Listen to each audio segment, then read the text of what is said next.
Folks, before you lava burst, you gotta have your Java first. This episode of Fresh and Buds is brought to you by Volcor Cafe and Beanery.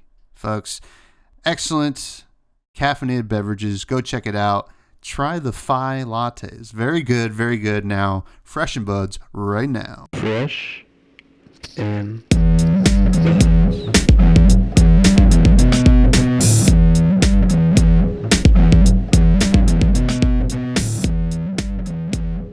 All right, folks, welcome back to yet another episode of Fresh and Buds. I am your host, Tommy Fresh, and you are all of my buds. And today we are joined once again by my dear bud, Craig Krempels. What's going on, my friend? How are you? Hey, yo! I'm excited to be here. This is great. I'm so excited for this event. It's been a bit since I've been on. It's just a blast. Yeah, I'm excited. I will be playing in the event. You will be casting the event. So we're going to be, tackling this from someone who is probably scared, very scared, actually, I will say, to play, and someone who's probably excited to see people have to figure out what the heck is going on in this meta. And we got a good episode for you this week. So first of all, what's new? What's going on with you? How you been? Things are good. Like I said, I'm really excited for this event. It's a little nice not to have that pressure that you're talking about, where you need to be completely ready. But I will also say the brand new fresh formats are the most exciting, and those are the ones that I like to go and play in because they're not as stale, they're not as stagnant. Not everything is figured out. It's easier to find an edge, I think, and so. To me, I would love to be playing in this event, but I think the format is so dynamic and exciting that I'm also just super, super excited to be in the booth. Yeah, it's really cool, and we have this brand new set, Part the Misfell, which brings a lot of interesting heroes and mechanics to the game. Have you had much time with Part the Misfell? How are you liking this set? Because it's our first talented set since, I guess, Dusk Till Dawn. I think. Yeah, so I played a mess of pre-releases. I think I played in 4 different pre-releases, and it gives you kind of one opinion of things. And then I've played some of the limited format, probably 4 or 5 drafts at this point, and it's completely different from sealed because, as you know, they've switched up sealed, and now they give us way more packs than we need. And you just have tons of card selection, and you actually get to cut good cards from your deck, right? You're just like, there's too many good cards. I don't have to play all of them. I think one of the big differences is the transcend cards. Mm-hmm. Where in sealed, you sit down, you open your packs, and you have 8 transcend cards to choose from. In draft, there's 3 per person, and they can dry up pretty quick. Mm-hmm. Yeah, and the hard cut on 30 cards is crazy because that was the most overwhelming thing for me when I sat down for my pre-release. I was like, well, I don't actually want to cut anything. What the heck? And it was, it's something that I had experienced in other games, but not this game per se, which was kind of interesting. So, is that the same in the draft? I guess I should know this. I'm playing in the event this week. Yeah, it's the same in draft. You have to play 30. Okay. And I'll tell you, in this format, a cracked bauble is a disaster. Oh, God. Like some other formats, you could be like, oh, I have 1 cracked bauble, but my deck is pretty good. Like, it'll be okay. Here, it's just like, no, it's not a blue. It doesn't block. Like, it is a disaster when you end up with a cracked bauble or 2 in your deck. Well, now's the time, folks, to get in the bets on the over/under and how many cracked baubles I will have on my in my draft on Friday. And if you're listening to this after the fact, it was 0. I hope. Now, well, we're all going to know because we have that agreement where you're going to get a feature match every single round. God. Oh yeah, am I getting the Reed Duke treatment? For no reason other than to humiliate me. Yeah, we just got to scout those cracked baubles. Yeah, well, that should be interesting. And I think when I looked at it, I think the draft is second this time around, where I believe in years past it was first, or at least the last nationals I played in, it was first. I think. I think last year's nationals it was the same. It was constructed draft. and then T2 it's reverse draft constructed. Interesting. Yeah, I think in Charlotte it was draft then constructed, because I remember I was pretty bummed with my draft, and I was like, well, I could make up for it in constructed, and I didn't. Yep. So, but anyways, since last time you were on the show, it's kind of funny. It's like, I feel like we bring you on right before big things are happening. Last time it was right before you were headed out to New Zealand for the Heavy Hitters like world premiere kind of the celebration. Yeah. How was that experience? Because from all of us that watched on YouTube and stuff like that, it looked amazing. Oh, it was so special. Like, honestly, I've traveled all over the world, and this is a unique event. It's definitely kind of a top 4 event for me. Getting to go to just such a beautiful place, and then being part of that small select crowd involved in this event. It was an absolute blast. Everyone there was so friendly, and the country is absolutely gorgeous. The food was good. The hospitality from LSS was just completely unparalleled. So a trip like that is, I don't know, it's such a privilege, right? Like, I might never have that type of trip again. So I enjoyed every second of it, and I'm just so thankful that I got to be involved.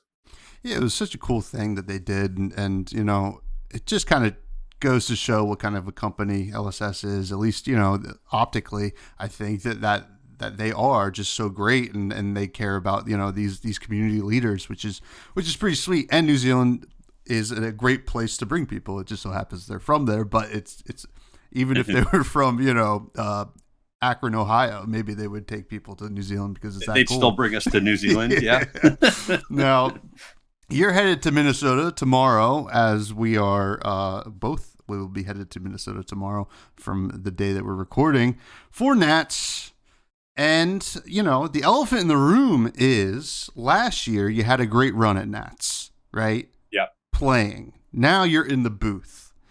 Do you prefer being in the booth over playing, or is this something that's like, it was a tougher decision than probably it should have been? It's such a two-edged sword for me. It absolutely cuts both ways, where I still have that fire in me. I feel like I can still compete on a high level at this game, and I love it. I love being in the events and playing against all of the other top competitors in the game. But also being in the booth is like, it's a completely different experience. There's not the pressure to perform there. I never go home disappointed after my weekend when I've done coverage. I love working with the people on that side of things, where it's completely different exposure, the people that you end up talking to most of your weekend. And so both ways, I love doing both of them is the truth. Yeah. Well, we're really excited to see you in the booth. I mean, I won't be watching because I'll be there, but everybody else, around the world will be watching. And, a lot of eyes on US Nats, right? Compared to the other national seasons, nationals, because it's the biggest one, and there's a calling going on. It's almost like a mini pro tour in a lot of ways, just because of the sheer size of it. So it's going to be very exciting to both play, be there, and watch, which is really great. Now, this will be my first time in Minnesota, and you've been playing card games and traveling the world for a long time. Is this your first time to Minnesota, or have you been previously? No, my first time. Oh, really? Yeah, I've traveled kind of all over the United States and a lot of the world as well in all of my gaming travels. But, Minnesota doesn't come up as that destination locale very often. So, yeah, my first time. My wife is going to be traveling with me. We'll get to experience the city, the food, the culture together, and we'll see what it's like. Yeah, I mean, I was going to ask you if there was anything you recommended people do, but I mean, maybe we have to figure it out on our own, because we're both newbies to Minnesota and Minneapolis. I heard the Juicy Lucy's really good, the burger with the cheese inside, so I have to search that out. Yeah, I don't know what that is. It's just like the famous burger from there, I guess. It's at Matt's Bar. It's probably, I looked it up today. It's like a 20-minute Uber or car ride from like the convention center. So not too bad. But so my wife was trying to find things for us to do each day after the event wrapped up. some food, an event type thing, this and that. She's like, Craig, everything closes at like 5:00. Oh, really? That's like all the museums and stuff. Like yeah. there's just yeah, that's tough because you're working, so like you can't sneak away. But I think you guys coming back on Monday or Sunday night? Monday morning. Monday morning. Yeah. Not a lot of time to do stuff when you're playing card games or doing commentary, but yeah, there's some cool stuff in Minnesota. If I scrub out, so my favorite band is from Minnesota, so they sing a lot about Minnesota.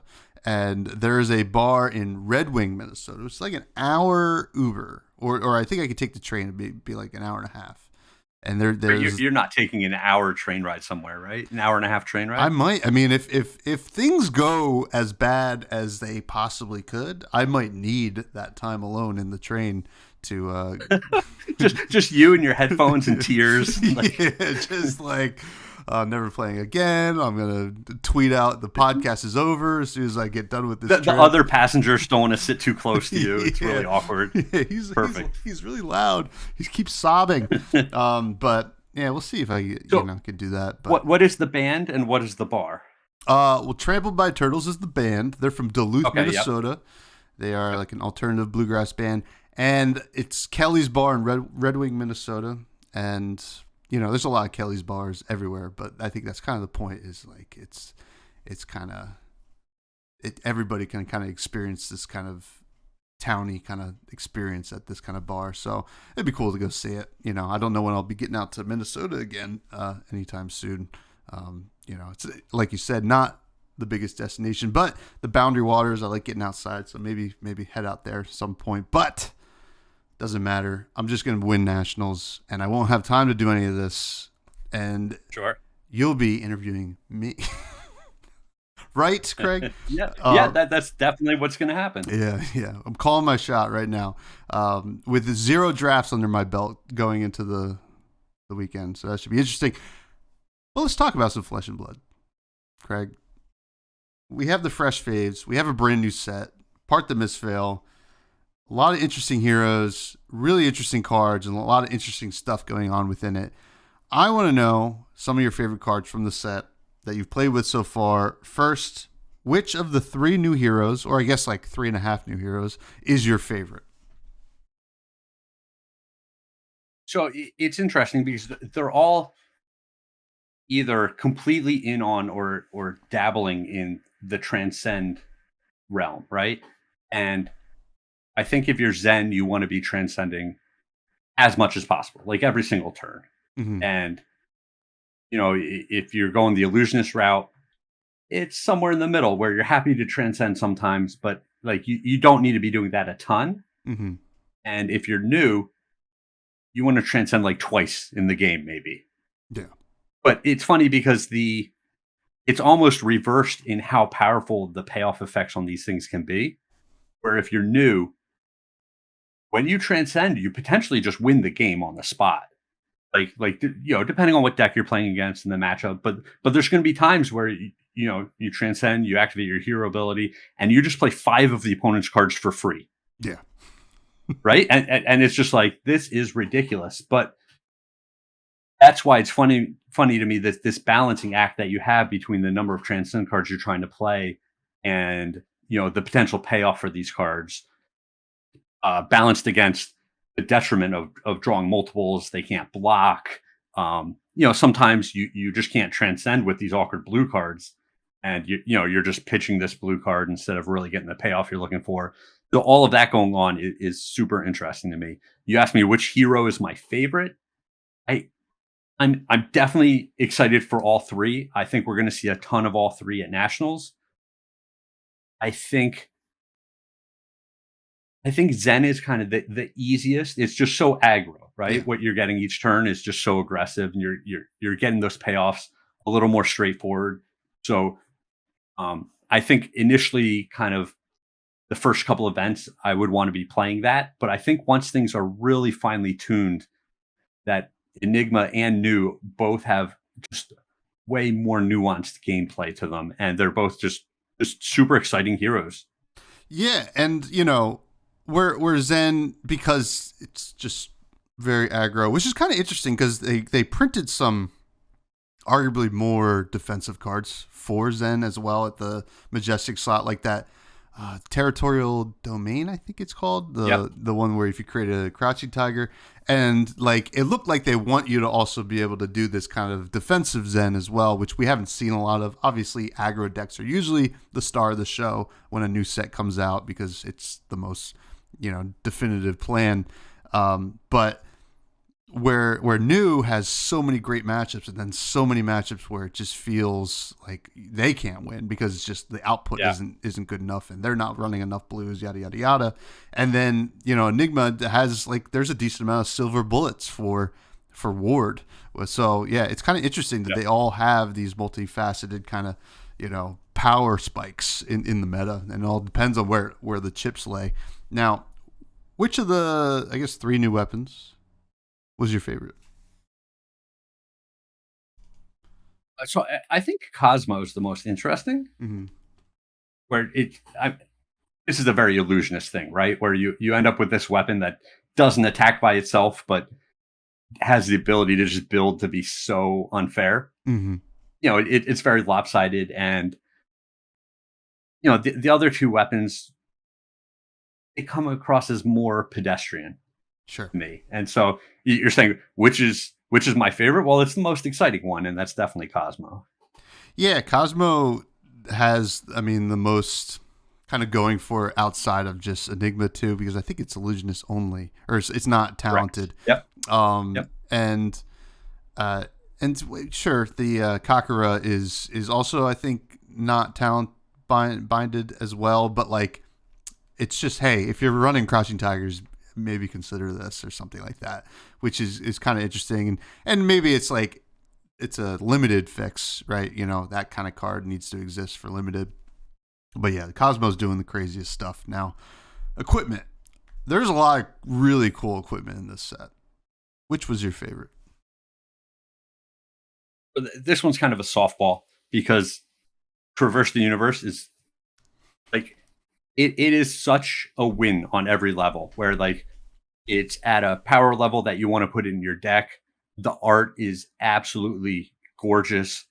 Thematically, what it does really fits into the themes, and they're just we're talking about Zen a lot and how you want to be transcending regularly. When you block with this, it gives you the transcend card you're looking for that tutors your library to get any attack that you want. So it basically blocks and then turns into the exact attack that you want in your hand the next turn, which is such a powerful thing to be doing. So definitely Traverse is my favorite piece of equipment out of the set. Yeah, it's pretty nuts. It's like one of the cards that, I don't play Mechanologist a lot, but when I saw it, I was like, do I just want to be running 9 copies of T-Bone? Because this card's like that good. It's like, sure, you just want to spike those their stuff out of the way because it's so good. Now, cards that you throw in your deck, the attack actions, a lot of instants in this set as well. Some defense reactions. Which is your favorite card from the set?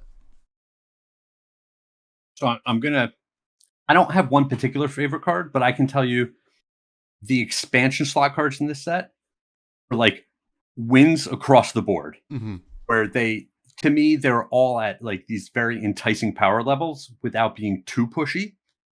And a lot of them were for archetypes that were fringe competitive. And now it just keeps those decks in the mix, right? It keeps the metagame wide open. And instead of going to an event and knowing there's going to be 4 decks that are 80% of the metagame, it's like the top 4 decks are still only 50%. And then the other 50% is another 6 or 8 different heroes. Like that to me is just so exciting and interesting and fun. Mm-hmm. And so I don't know, LSS just hit an absolute home run with the expansion slot in this set. Yeah, it was such a like an elegant fix for the supplemental set problem that I think that they were kind of running into, where you needed to like put out a whole set to support these other heroes. And then they're like, well, what if we just did this slot? And then, we got some pretty interesting ones out off the bat, and Heavy Hitters had some decent ones as well. And they kind of play around with some stuff. Usually it's stuff that maybe isn't good right away and will be later. But yeah, this set definitely had some of the better ones. I mean, obviously I love Murky Water because I play a lot of Riptide. I mean, that card's just so cool, right?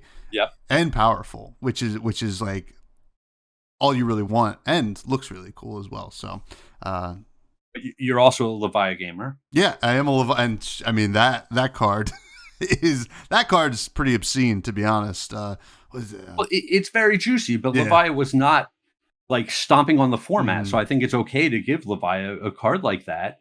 And I mean, a lot of Victor was already a solid deck in the format, right? And they get Visit the Goldmane Estate, and that card is bonkers. Yeah. That card is so good, and it's just like, that's great. Kindle is another card where it's just like, it's funny, when it first got printed, it was very polarizing, where I think some people saw it right away, and then other people were in the camp of like, no, you don't want to be sticking these red cards in your deck, like, no. and yeah, like, that card's insane. So yeah, and it's just across the board. There were just so many exciting cards that came out of that. Yeah. It was a great expansion slot set. So it makes you look forward to future expansion slots as well. So yeah, I'm excited. Now let's get into the meat of what's happening this weekend. We're gonna solve it, me and you, Craig. Okay. Yep. I hope. No. So I mean, there's a lot Riptide. of Riptide. I listen, folks. I am playing Riptide this weekend. I am trying a lot of not weird things in the deck, but some stuff that I thought I would never really try. And here I am, kind of sleeving it up. And I don't really have a lot of time to change, so things could change in 24 hours. But my mom always said never change. So there we go. But we have some hot takes thrown around about maybe Zen is, God's gift to the world, this meta. So we'll see. I want to hear what your take is on the meta and what it will be as someone who will be calling these games. What do you expect to see the most of from the booth? Sure. Yeah, I mean, we sound a bit like a broken record going over some of this stuff, because I do think it's a very wide open metagame. And it's one of the reasons I'm so excited for this event, is because I expect to see a lot of different decks scattered around the top tables, right? But if you ask me what the best deck is going into this event, I would pick Zen. I think just this all-out aggro deck that can play well off of 2-card hands at times, and then potentially has a pop-off turn where it can do 40 or 50 damage. I don't know how much you've been seeing, random screenshots of people putting out these combat chains that are just completely bonkers, right? With all of these extra buffs, from Art of War and everything else going on. And like, I think going to this event, I would be piloting Zen if I was going to it. Yeah, Zen is certainly, off to the hottest start here, right? And there's a lot of talk of it, and it's kind of interesting, right? Because it has this super high ceiling of those crazy combat chains. I've been on the receiving end of them, in testing, which is great. I love that. It's so cool. And I felt like somebody who went into maybe a coma, like right after they banned stubby hammerers for Fi, and then they woke up and at least we got rid of that, and then now we have this nonsense happening, which is, I think, arguably not as powerful, but still scary. And I'd be interested to see what do you think is the best way to attack a deck like Zen, because sometimes when you're playing against those turns, it feels like I don't know if there's anything I could have done to have mitigated this at all. Yeah, I absolutely know what you're talking about, especially when they can show up with that 6-card hand off of Traverse the Universe, right? Where you're just like, well, I'm kind of keeping pace with them, right? I'm exchanging damage. I'm being a little bit disruptive, and you feel like you're not out of it, but they're just biding their time for that one big turn. They've got all the combo pieces in the graveyard, and they draw the right card, and they give you their whole equipment suit, and you're just like, oh no. Then it's coming. How do you combat that? I think it is with constant disruptive attacks. I think figuring out the lines. I think Azalea is definitely one of the foils in the format to this, where you show up with your remorseless and your red in the ledger, and you're constantly just taxing their cards in their hand because they have to block these things. Mm-hmm. And at the same time, you're putting out dominated attacks. You're putting all your pumps on top of your arrows. I think Azalea is one of the heroes that I'm going to have an eye out for. It's funny. I just remembered, I think the first time I was on the podcast with you, I kind of ragged on Azalea because it wasn't one of the top contenders in the metagame at that time. Yeah. But it just goes to show, LSS has this very deliberate path where it's not just, let's come out with new heroes to keep the metagame fresh. It's let's just keep coming out with cards that'll keep the metagame fresh. And maybe some of the old heroes will rotate back into the format. Living Legend obviously has a huge impact on things. And so it's just funny to me thinking about how Azalea, maybe one of the top decks coming into this event when, I don't know, a year ago, I wouldn't have touched it. Yeah, it is interesting because, like Codex of Frailty was certainly the biggest boon for Azalea. And and then also the Judge, Jury, Executioner. I don't know if that's the full name of the card, but the additional legendary that they can play, and it's got this really cool toolboxy kind of thing going on. It has a lot of disruption, and I wonder if if that's like the tough call you make as somebody going into the weekend. You're like, do I want to be the best deck or the one that tries to counter it? And so maybe we do see a lot of Zen, a lot of Azalea. I know that Kano is still a deck that could just, if it's not respected, it might just take it. And with cards like Kindle, I think that, all of a sudden the respect doesn't matter. Sometimes a good Kano player will use that card to its best ability. And speaking of Kano, the deck that also sounds like Kano is KO, which was the best deck, I think, almost indisputably going into this set releasing. Yep. What happens with decks like those decks that were kind of dominating the format prior? Is KO like okay right now? Yeah, so I think what made KO the best deck in the previous format was that it had the best conversion of cards into numbers, mm-hmm. which generally means damage, right? Like it just turn after turn is presenting damage that's above rate compared to the other decks, and then eventually it just beats them. I think you can't do that against Zen. The deck is just way too powerful. It's going to pop off on you and put out way more damage than you can. But I do think that there's a path for these brute decks to pivot and become way more disruptive with their attacks, where you're going to play cards like Censor or Blanche or any number of more CNC type effects than we might have usually seen in the main decks in the past. And in that way, you're still presenting very good numbers turn to turn, but you're also disrupting them in a way when they can't block effectively that keeps them from really blowing up. Yeah, and I guess that it was kind of funny that the Savage Sash came out and everybody was like, "That's the end of the world. This deck's gonna it's on the speed run." That is so classic. Just the gamer fishbowl, like everyone's like swimming to the same little part of the tank and like all panicked, and then it's just like, oh no, like there's something new coming out just a month later, and everything changes. Yeah, it is pretty crazy. So now in terms of like we've kind of talked about what the real top of the meta is, right? Zen and Azalea and probably some Kano to a certain extent. I think, the good Kano players will be, stealing some wins on camera. Do you expect any surprises? Because you talk about the fringe decks that kind of like hanging around. You mentioned that bottom 50% of the meta, that will show up still. Are there any like surprises, like decks that you think that maybe people aren't giving a fair shake when they're kind of looking at like everybody's making a tier list right now or something like that, but what would be the dark horse to you?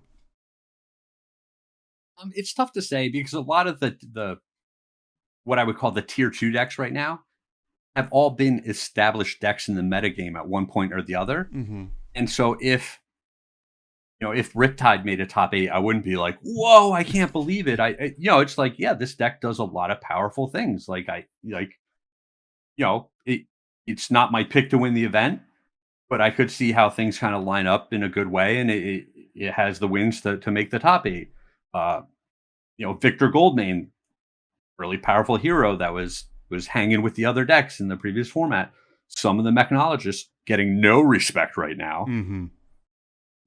Potentially people go into their lab, their mechnologist lab, and they come out with some zany things and do these unfair things that we see mechnologists do, and they're very successful. So there's a whole just swath of decks out there, which I wouldn't be surprised if they made top 8 of this event. Yeah. I mean, we have not spent much time. Sorry, like Enigma and New. Yeah. Like, they're both so exciting, and they've got really unfair, powerful things that they do, and they attack the metagame on these different axes that we don't see from a lot of the other decks. And so both of those heroes should be right in that mix at the top tables. And, I just listed, 6, 7, 8 heroes, and, Levia, I could see that deck just getting kind of tuned up and a slightly different build. Like I'm saying, a few more of the disruptive attacks. We know the armor suit there is just bonkers. If Kano made top 8, it's hard for people to have cards and game plans for all of these different strategies, and that's when Kano really feasts on the metagame, right? Yeah. So there's all these heroes, which I'm excited to see how it shakes out, because any of them could do well at this event. Well, I think it's going to definitely going to be exciting for the viewers, right? And yourself, who's going to get to call these games, because you might be looking at the sheet and you'd be like, we have so many great options here. Who do we want to throw on stream? And we could be saying like around 8 Teklovasen versus Bolton or something like that. Like, I mean, that might be a bit of a stretch, but if they draft well, Tommy, you've gone too far. Yeah.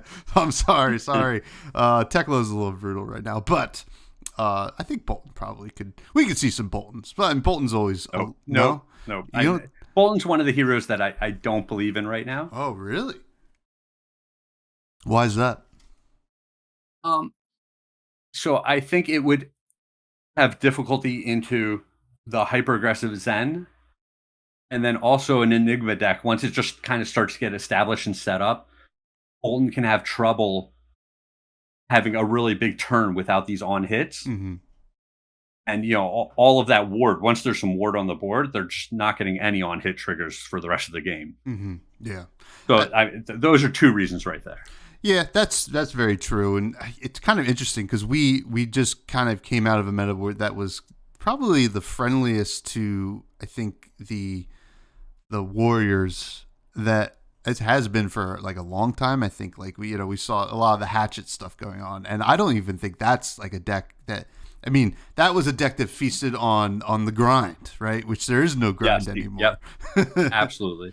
So I don't expect to see any of that, which is, unfortunate. I thought those decks were cool, but I guess like not the most fun in the mirror match anyway. It was a little wild. But now I got to ask, in terms of players, because we talked a lot about heroes. There's always talk. Like U.S. has some of the best players in the world. I'm talking to one right now. Craig, it's just so cool. And is there someone else on the line with us? Yeah, come on in, Cody Williams. No,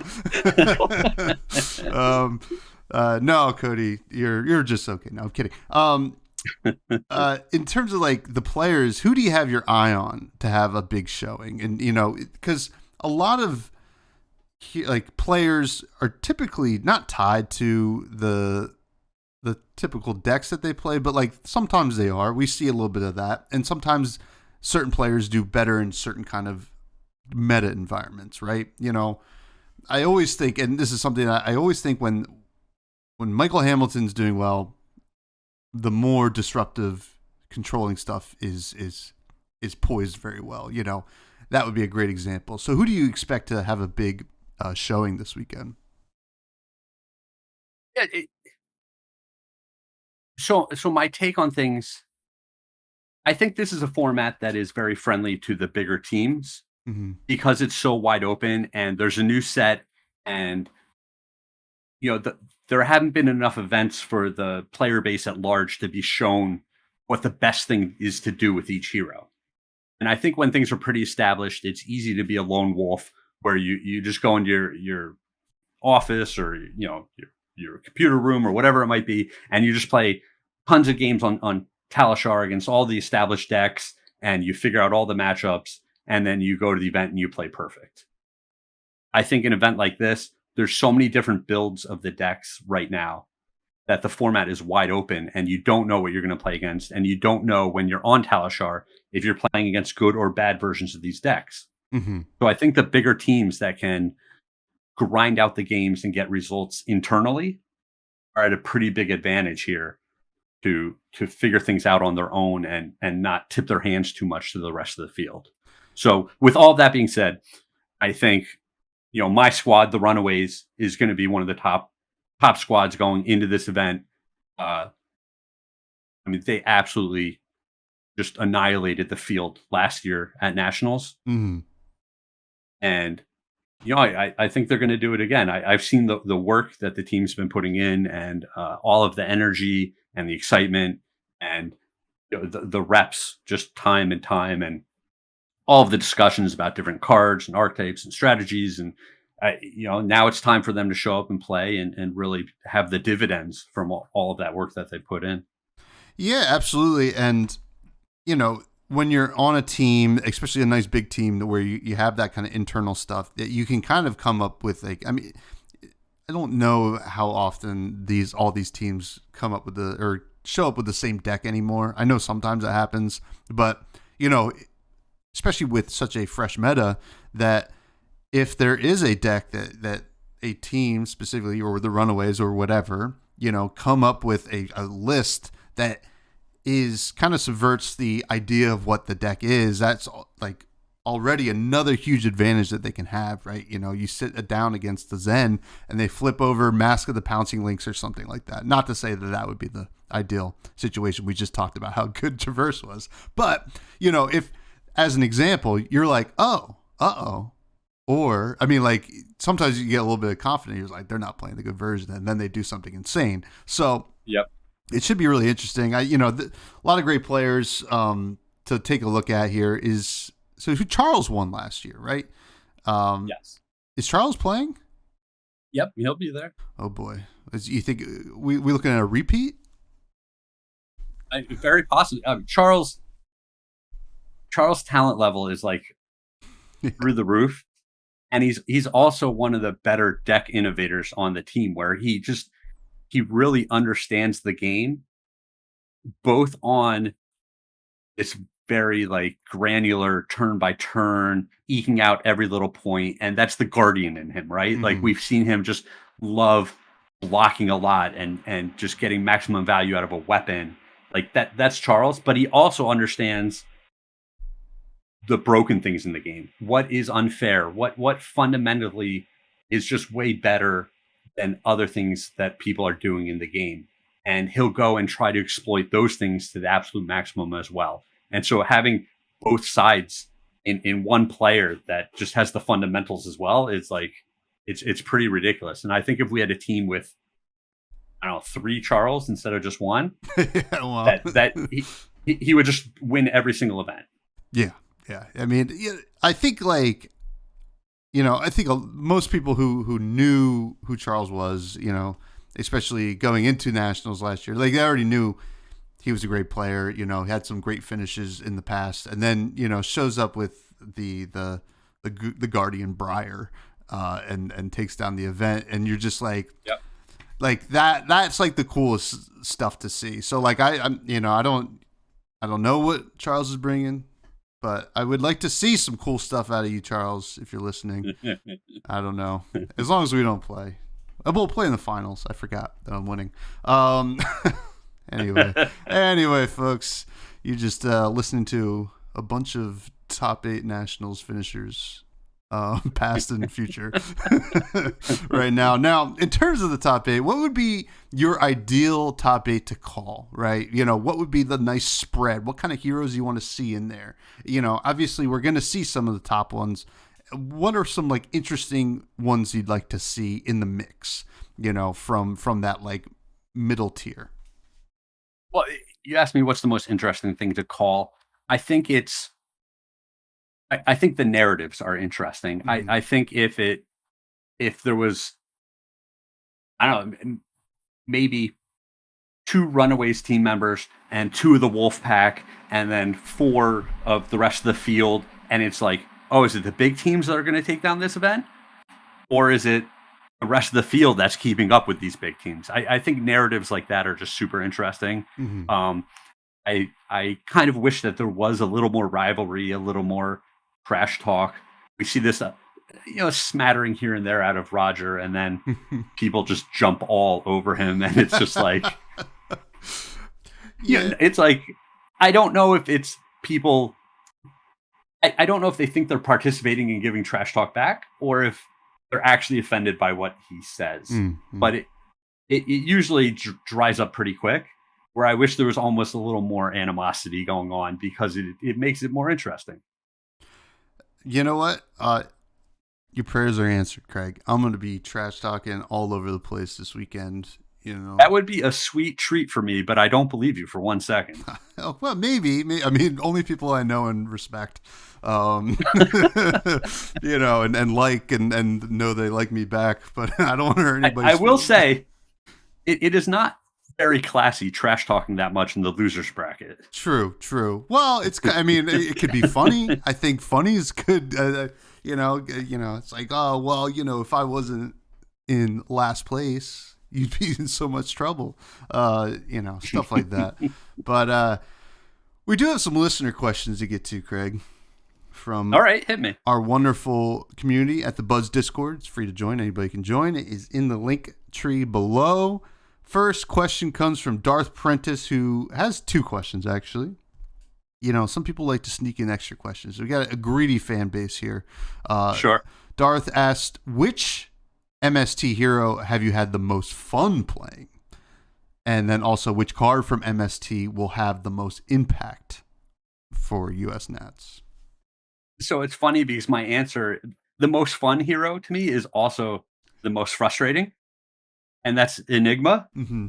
where all the time, whether it's limited or constructed, you constantly feel like you're on the brink of just putting a stranglehold on the game, and then that 1 or 2 points leaks through and kind of cleans up your board, and you have to reset and try again. And it's to me, it's a ton of fun, just trying to completely overwhelm your opponent with these auras, and just, like I said, just have that kind of anaconda constrictor grip on the game, while they're just like, seeing them take all of the damage one turn because they know it's their last opportunity to send all the attacks back to clean up your board, and you're just like, oh, I hope I draw that hand that blocks well because they're taking everything this turn. Like, I think Enigma is just so fun and interesting, but also like really powerful. Mm-hmm. And there's a lot of flexibility in that build space as well. Yeah, it could feel a little glass cannon-y at times, but like that cannon is powerful. So, and it's a very frustrating hero to lose against sometimes. I mean, that's illusionist in general, because you're like, yeah, the game gets away from you, and it's just like, the Restless Coalescence comes down, mm-hmm. and it's just like each turn cycle, there's just like 2 more. Yeah, 2 more auras sitting on the board just for free, and you're just like, oh, come on. Like, yeah, it's brutal. It is very brutal. Now, what's the answer to the second question he had? Which card from MST will have the most impact on US Nats? I don't know what's going to have the most impact. The most impact, it might be Traverse, because we see it in multiple decks, and what it does is so powerful. Mm-hmm.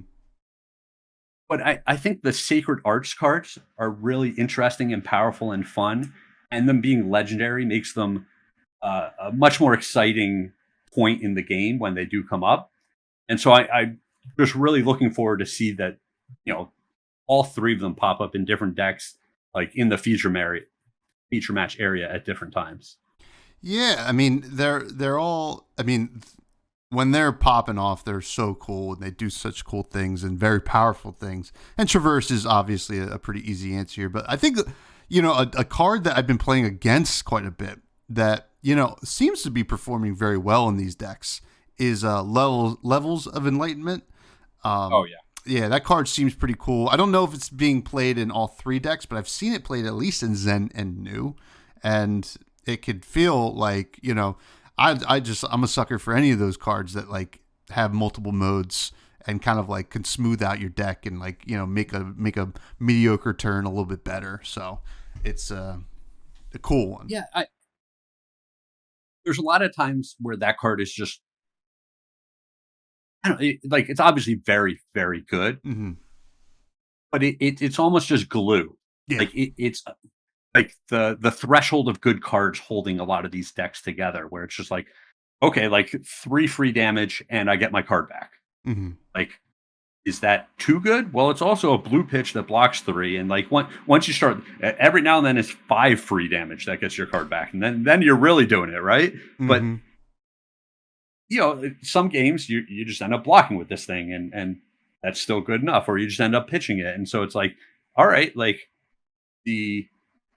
I guess the floor is so high on that card, even if the ceiling's obviously very high, but it's not like it's not an auto win like some of the other cards are. Yeah. But yeah, like ridiculous card. Yeah, super good. Definitely. Question from Crixus, who asks, which matchup are you the most excited to see from the casting booth? Well, I've already said that Enigma is just super interesting with the tension between building up your board state and each player taking turns sacrificing big chunks of their life total in order to try to regain control of the game. So that I really enjoy, but I also think going into this event and seeing what people do with New, where New gets to play such a mix of aggressive and defensive and disruptive in a way that we don't see with most other heroes. And so just seeing how people are kind of straddling that line where it's like, am I playing a bunch of defense reactions in this deck? Or am I like, I'm already happy because all my cards block for 3, so I don't need to pick up the extra value there. Do I play, 30, 35, 36 blue cards in this deck? Or am I really trying to get the job done with 25 blue cards in my deck? Like, I think New is just super interesting in all of these different deck building decisions that you have. And so that's a deck going in where its matchup spread, like you were saying, is so polarized, and just seeing if players decide they're going to completely sack certain matchups where you say, all right, like I can't win this matchup, so I'm not even going to worry about it. And then I've got 3 more cards in my deck, which I can dedicate towards other matchups and tilt the scales in my favor there. And so I think seeing these deck building decisions and then the way they play out in games is going to be super interesting for New. Yeah. New is going to be fun to watch and play against, I think, as well. It's a really interesting deck. I mean, the assassin class in general is just so cool. William from the Table Pit asks, which hero wins US Nats? I want a bold, confident, and definitive answer. Zen. I think the players have had enough time to find the builds of Zen that are the most consistent while also having those pop-off spiky turns. And I just think it's going to be the deck to beat for this event. There you have it. That was bold, confident, and definitive, I would say. Next question comes from Greg Jones, who asked 2 kind of questions. First, which Flesh and Blood hero do you think you could take in a fight? And then also, what style of hero would you like to see made in the future? I.e., Shadow Warrior, Light Brute, etc. Okay. Which hero could I take in a fight? None of them. Decidedly none of them. Like, yeah, if some beautiful angel flew down from the sky and was like, Craig, we're about to fight, I'd be like, no, we aren't. Like, you know, some guy gets out of his handicap spot, but it's it's a brute. Reinar? Yeah. No, it's KO with his one arm. Yeah, true. So that makes sense, actually. And it's just like, yeah, I'm not fighting this guy. Like, no, definitely not. I think I don't, maybe one of the bards. Like, could I take one of the bards? Yeah. Show up with like a lute. That would be cool. My wife's a musician. I would feel bad fighting someone with a lute. Oh, that's true. That's true. Yeah. Maybe no fights. I mean, they're all going to beat us anyway. Probably even the bard might, give you a run for your money, right? So just give me the bard. Yeah. The bard. Yeah. What's the Yorick? The one from Pro Tour New Jersey. Yep. And what style? What kind of hero would you like to be made? See made in the future? I guess probably more like a talented version of a hero that we haven't had. This is so loaded, but I'd like us to revisit the elemental cards. Okay. It's so dangerous, and I think it's so hard and tricky to do. But like I thought thematically, Tales of Aria was just a home run, and going back to a lot of those cards and exploring that space more would be really fun to me. Yeah, I mean, they preemptively banned Crown of Seeds, so I have to assume they're working on it. So, I mean, you don't just ban something that's not going to be playable. So that should be interesting. Interesting question here that pits the two of us against each other, Craig. This comes from Capolo. He says, Craig versus Tommy Nationals Triathlon. Who will win in the following head-to-head battles? The first head-to-head battle is best of 3 CC games with Nationals deck. The second one is beer and hot dog competition, where it's one beer and then a hot dog and then repeat till failure. And then a best of 5 Mario Kart 8 races on random maps. I'm... It's funny because I'm so competitive. I want to just kick your teeth in at all of these things, but I have to be honest here. You work in the adult beverage industry. Yeah. I don't think I'm taking that one down. No. I don't like my chances there. No. That one I'm the most confident in, followed by Mario Kart. You probably have me in Flesh and Blood, though.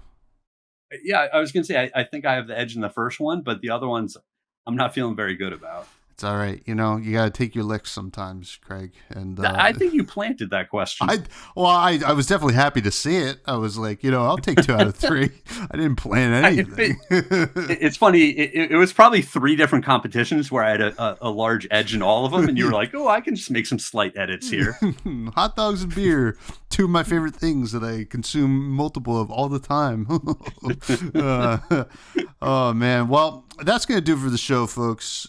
Very excited to see what happens this weekend. Next week, I will be still hosting the show, but as a champion. As a champion. As a champion. So which should be pretty cool. Craig, can you plug anything? I know you're not on Twitter anymore, even though I think Sam O'Byrne just tagged you in something. Obviously, it's funny because since my account was hacked, I was not able to recover it after much effort. Mm-hmm. And now people still tag me at times. Yeah. And some of my friends will be like, "Oh, you're still getting tagged on Twitter," and I'm like, "Well, hopefully whoever stole my account responds with something nice." Yeah. I think no response. And I actually looked. I was like, "Oh, is Craig back on?" And then it was like the last tweet you said was like, however long ago that was. So, sure. I mean, at least they're not tweeting anything. That's kind of cool. So. No, my wife is my social media manager. She does a great job of making sure there's some content that goes up on, Facebook and Instagram. So, if you look for my name, you'll find me in those places. And, give a shout out to my wife, Jasmine, because she's the one who's really making sure that stuff's there. Jasmine's the best. You can all continue to find me on Twitter. I do have my Twitter, at freshbudspod. Where I tweet some stuff, usually memes, and also when the show goes out, and also insane hot takes on the meta. Just kidding. Check out the YouTube, like, comment, subscribe. That all helps. Discord, the Buds Discord. It's all free for everybody. It's a great place to hang out. There is a Patreon. You can check that out as well. And then also the other podcast I do with my cousin Matt, where we talk about indie video games once a week. It's called Fresh Juice. It is weekly. It comes out on Wednesdays. You can check that out as well. All of that information is below. And finally, I always like to talk about food. And we did have a food-related question from my friend Gary, Mr. Viz. What's the best bar pie in New Jersey? Oh, gosh. This is a wildly polarizing question, because there's a difference between like going and getting your favorite slice somewhere and being, 6 beers deep and wanting a slice. These are two very different experiences. It's funny, if you want that real thin crust bar pie experience, the Star Tavern in Orange, New Jersey it's an absolute dive, but it's kind of known for their thin crust pizza. I wouldn't say that it's my favorite, but I do go there and enjoy it from time to time. I usually pair it with one of their lasagnas that comes in this like boiling hot carafe.